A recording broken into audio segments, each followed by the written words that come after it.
성도 여러분 안녕하세요. 오늘 9월 28일 주일 아침입니다.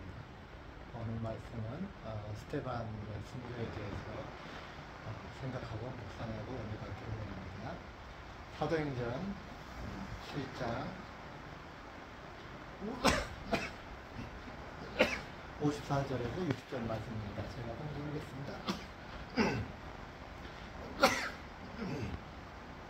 그들이 이 말을 듣고 마음에 찔려 거리를 향하여 이를 갈고는 스테반이 성령 충만하여 하늘을 우러러 주목하여 하나님의 영광과 예수께서 하나님 우편에 앉아 서신 것을 보고 말하되 보라 하늘이 열리고 인자가 하나님의 우편에 서신 것을 보노라 한데 그들이 큰 소리를 지르며 귀를 막고 일제히 그에게 달려들어 성 밖으로 내치고 돌로 실세 증인들이 옷을 벗어 사울이라 하는 청년의 발 앞에 둡니다.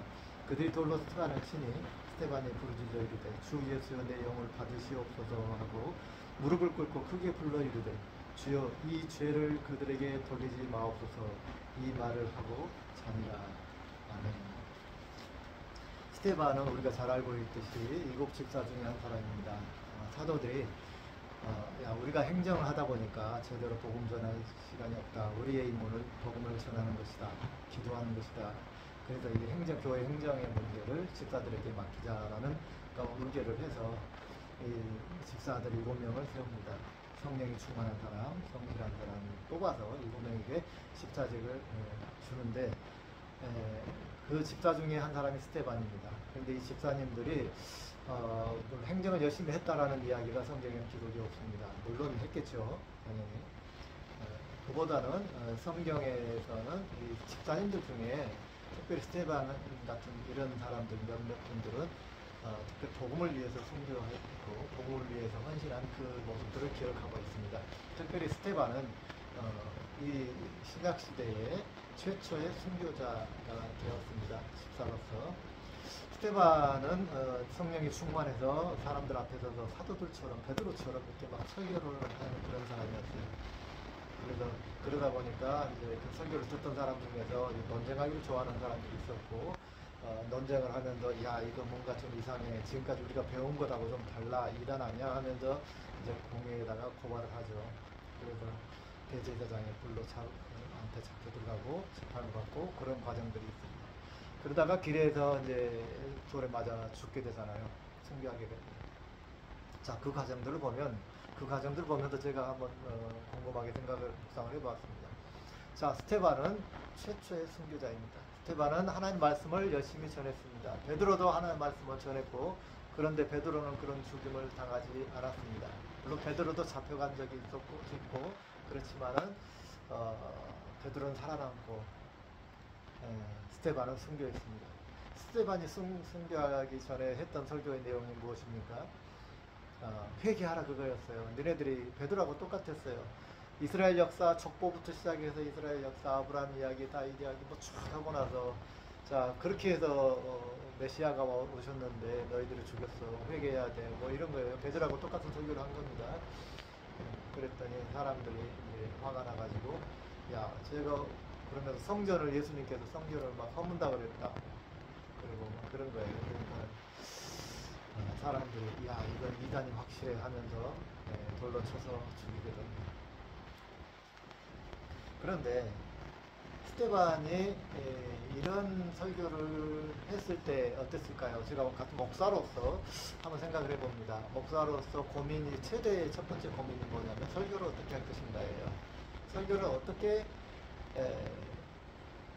그것이 신학교 때는 순수한 마음으로 설교를 어떻게 하면 정말로 제대로 된 설교를 할까 이런 고민을 하게 되는데 나중에 가다 보면은 어떻게 하면 설교를 잘해야 교회가 부흥할 수 있다로 변질되기 시작합니다.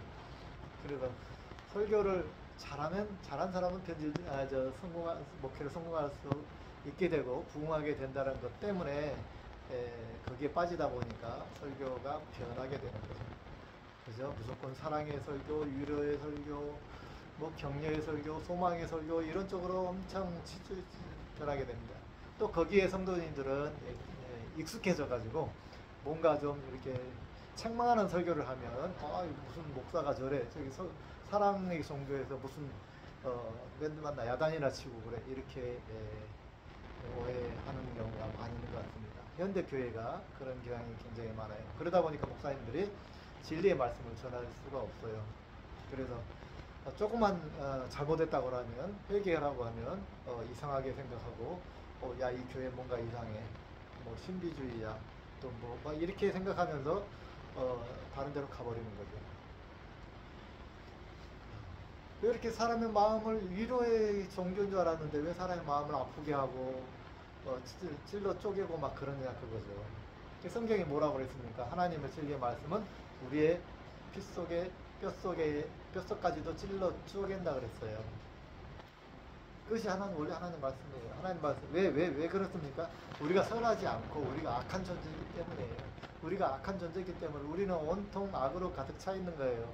그렇기 때문에 하나님 말씀, 진리의 말씀 비교하면 책망할 것밖에 없는 것이죠. 그게 원칙이에요, 원칙. 원칙인데, 수술만 하다 보면 사람이 죽잖아요. 그죠? 그래서 약도 쓰고, 때로는 휴식도 주고, 영양제도 주고, 그러는 것이죠. 근데 수술의 본질은 뭡니까? 찌르고, 자르고, 연결시키고, 그러는 거잖아요. 그게 수술의 본질이에요. 그걸 하기 위해서, 그걸 감당할 수 있도록 영양제를 주는 거예요. 수액을 주는 거, 링겔을 맞는 거예요. 그죠? 그동안에 수술하는 동안 밥을 못 먹으니까. 우리가 진리의 말씀, 우리가 위로되는 설교, 격려하는 설교라고 여러분 너무 좋아하지 마시기 바랍니다. 여러분 진리에 바로 서면 그런 설교들이 여러분에게 영양제가 되겠지만, 수술을 하지도 않는데 무조건 영양제만 맞으면 되나요? 안 되잖아요. 우리나라 사람들 영양제 굉장히 좋아해요. 그래서 좀 몸이 힘들다 그러면 그냥 병원 가서 내과 가가지고 그냥 영양제 수액 맞으면 아이고 힘이 난다 막 그러죠. 그런 시대에 살고 있으면서 우리의 신앙도 그런 식으로 변하고 있더라는 것입니다.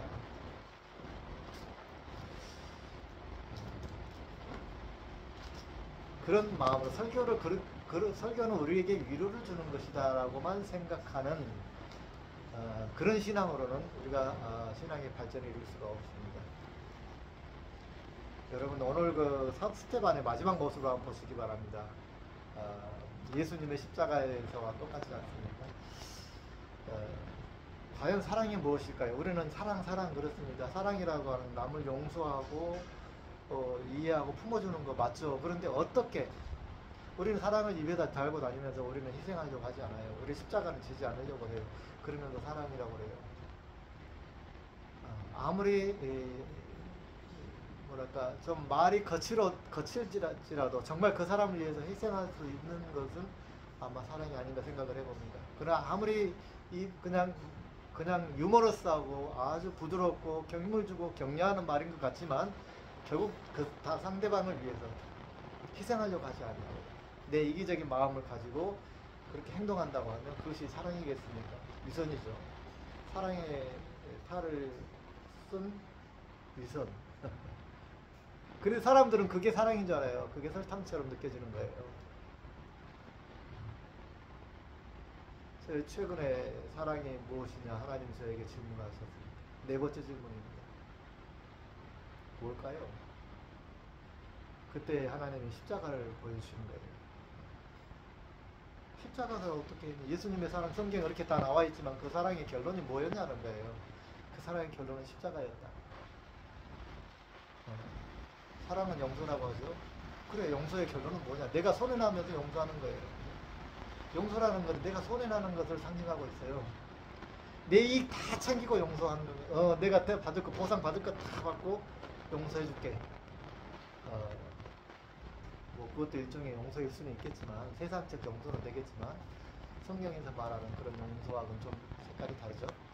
성경에서는 십자가의 용서를 말하는 거예요. 우리가 아직 회개하지 않았지만 용서해 주는 거예요. 원래 용서의 구원의 본질적 개념은 회개예요. 회개가 없으면 구원을 못 받아요. 그죠? 용서라는 것도 회개해야 용서받을 수 있는 거예요. 원칙이 그래요. 그러나 우리가 회개하지 않은 사람에게도 용서를 주는 것은 회개를 전제로 해서 회개하게 하기 위한 어떤 그런 희생적 용서죠. 오늘 스테반을 통해서 우리가 깊이 묵상해 봐야 될 것입니다. 과연 우리는 진리의 말씀, 우리를 찔러 쪼개는 그런 말씀을 사모하고 있는가라는 것입니다. 두 번째로는 스테반은 과연 좋은 게 좋은 거, 그 어려운 세상, 어려운 길 왜 갑니까? 좋은 설교, 격려하는 설교, 사랑의 설교, 위로의 설교만 해줘가지고 좀 인기를 얻으면 얼마나 좋겠습니까만은 스테반은 그러지 않았습니다. 베드로처럼, 베드로에게 배운 것처럼 그대로 그냥 직설적인 설교를 하다가 억울하게도 베드로도 순교 안 하는, 예수님의 사도도 순교를 피해갔는데 억울하게 집사가 첫 번째 순교자가 되었다는 말입니다. 하나님의 사랑은 희생이다 라는 것입니다. 오늘 말씀에서 또 묵상해야 될 것이 있나요? 무엇일까요?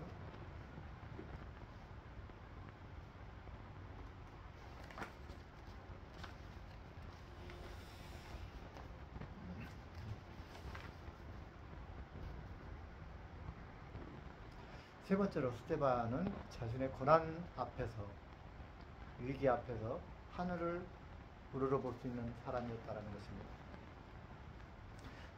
고난과 위기 속에서 세상을 보지 않았습니다. 세상의 어떤 세상적으로 어떻게 이걸 해결해 볼까, 위기를 다 넘어가 볼까, 감옥에 안 가고 내가 어떻게 빠져나가 볼까, 그런 걸 고민한 게 아니고 하늘을 우러러봤다.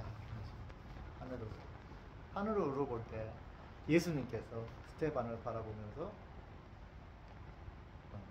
뭐 했겠습니까? 어땠을까요? 예수님께서 스테반을 바라보면서 안타까운 마음, 용기를 불러는 마음, 막 그랬을 것 같아요. 그래, 조금만 참아. 너에게 승리가 있을 거야. 영광이 있을 거야. 막 예수님께 그러지 않으셨을까요?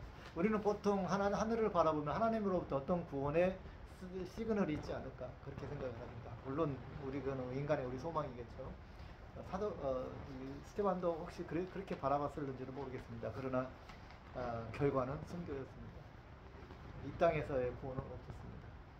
영혼의 구원이었죠.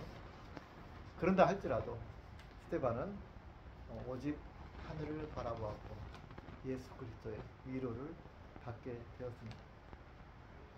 저와 여러분이 이 세상을 살아가면서 정말 정작 추구하는 것이 무엇일까 하는 것입니다. 우리 기준의 잣대를, 삶의 기준, 신앙의 기준의 잣대를 세상적 성공, 세상적으로 성공하는 것, 부를 갖는 것, 뭐 이런 것에다 두면은 신앙생활을 제대로 할 수가 없다는 걸 기억하시기 바랍니다. 저도 그래요. 하나님, 이거 선교사가 이거 빚이 1억이 몇 말입니까? 그러기도 해요. 그러면서도 생각을 합니다. 말씀을 드리면서, 물론 그게 좋은 건 절대 아니지만 어쨌든 간에 빚은 청산해야 되는 거지만 어쨌든 간에 이 고통 속에서 바라보면 천국이다. 저는 그런 마음으로 달려나가고 있습니다. 세상의 눈으로 내가 이거를 뭐 어떻게 해결할까를 막 고민하는 것보다는 하나님을 바라보고 우리의 초점이 하늘을 바라보는 그러한 신앙들이 되시기를 축원합니다. 그럴 때 스테반처럼 정말 승리하는 참 신앙인 그리스도인으로 우리의 미래를, 소망을 갖게 될 줄로 믿습니다. 다 같이 기도하겠습니다. 영광의 주님 감사합니다. 스테반의 죽음, 순교를 오늘 묵상했습니다. 하늘만 바라보는 스테반의 믿음의 방향성을 바라보면서 생각하면서 묵상합니다. 세상적으로 이익을 위해서 무언가 문제 해결을 해보려고 여러 가지 노력들을 하지만 그것보다도 우리는 항상 하늘의 소망을 바라보고 십자가의 소망을 바라보고 예수 그리스도 십자가의 사랑을 느끼고 아버지, 그런 것들이 우리의 삶의 본질이 되어야 될 것을 오늘 다시금 생각하고 묵상하고 해봤습니다. 주님 함께하여 주옵소서. 힘을 주셔서 스테반의 믿음을 우리가 묵상하며 담을 수 있도록 인도해 주옵소서. 이제는 우리 주 예수 그리스도의 은혜와 하나님 아버지의 무한하신 사랑과 성령님의 교통하심이 오직 스테반의 믿음을 쫓아서 순교하며 헌신하며 그리스도의 사랑을 전하고자 하는 아버지의 사랑하는 자녀들 머리에 이제부터 영원까지 함께 하시기를 간절히 축원하옵나이다. 아멘. 할렐루야. 승리하시기 바랍니다.